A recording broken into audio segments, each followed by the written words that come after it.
Okay, welcome back. Welcome to the next model of theory of machine 2, and we are discussing about unit number 5, synthesis of mechanism. After last class we have seen the method of inversion or inversion method, by which we have synthesized 4 bar mechanism and slider crank mechanism. Now another important method is relative pole method. This is also a graphical method of dimensional synthesis. Now here today we will see relative pole method of slider crank mechanism. Now question is given, synthesize slider crank mechanism by relative pole method by using following data. So initial stroke displacement is 30 mm, total displacement of slider is 60 mm, crank length 40 mm it is given, crank angle 30 degree anti-clockwise it is shown. Then initial position of crank is 30 degree and second position of crank is 60 degree. Now in this case determine eccentricity. So here it is a procedure to follow for relative pole method, correct? Now I have written the procedure. So what you have to do, first of all, draw the crank A1 B1 or AB1, okay, in its initial position. That is, in our problem crank length is given, that is 40 mm. If it is not given, then you have to assume the crank length, and crank angle is also given, that is 30 degree. So by using crank length and crank angle, just draw a crank length A B1 or A1 B1 here. I have taken one point, and from that point I have drawn A1 B1 or AB1, that is 40 mm, with angle to horizontal is 30 degree, that is given. Okay, I have done this.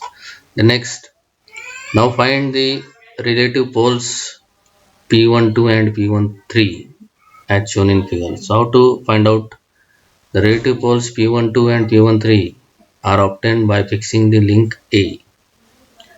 By fixing the link A and observing the motion of crank AB1 in the reverse direction. Means, now in the problem it is given crank is rotated anti-clockwise. So it is anti-clockwise. So what you have to do? Okay, we have taken anti-clockwise theta, correct? What you have to do? You have to draw a vertical line which is passing through point A. Okay, I have mentioned it is Y. Then what you have to do? You have to take the angle such that this angle, to find P12, draw angle YAP12. Draw angle YAP12 is equal to half into theta 12 in the reverse direction. So it is, that is, we have to mark angle YAP12. How? Such that, take, it is given initial angle theta 12, that is I think 30 degree, correct? So it is given 30 degree. So what you have to do, take angle here from this YA1, theta 12 by 2, that is 30 divided by 2, how much? 15 degree. So take angle YAP12, that is 15 degree, and draw a line, this line, that is AP12. We don't know P12 exactly where, just draw a line.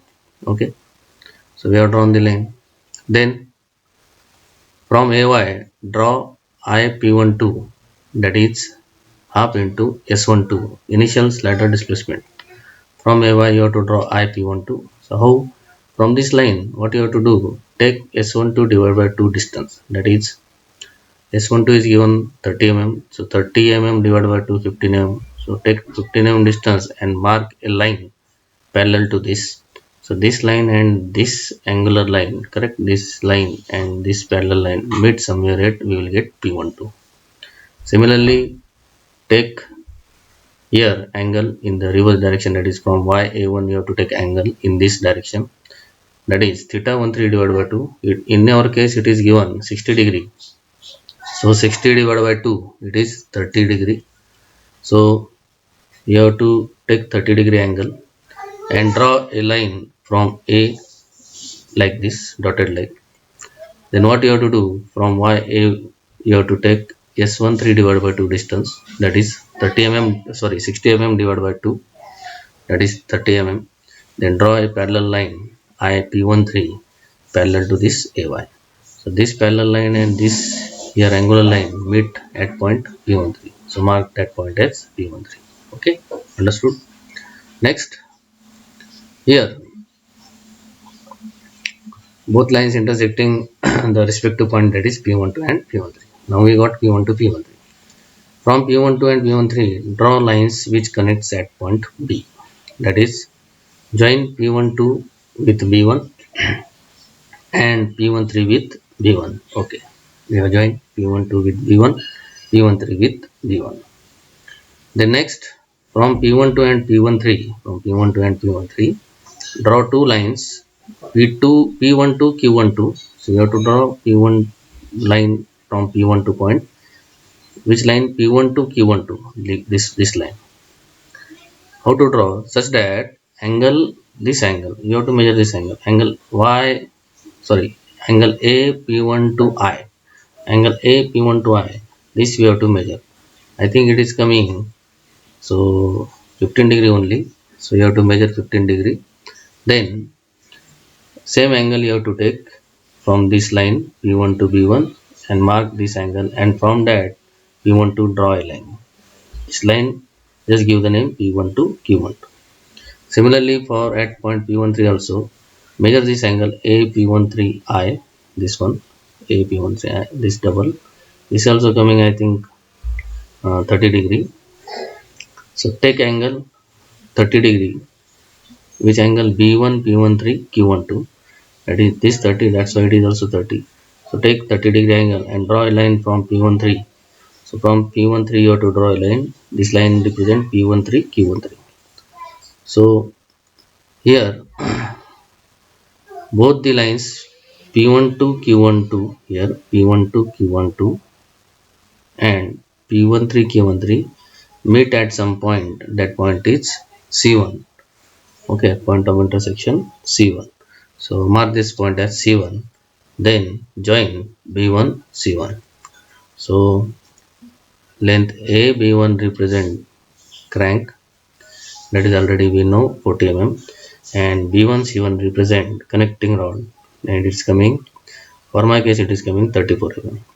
And here you have to measure eccentricity from C1, draw a line parallel to this and measure this eccentricity, and it is coming I think 6 mm. So this way you have to synthesize slider crank mechanism by relative pole method. Okay, so same method we will apply for 4 bar mechanism, so that we will see in the next class.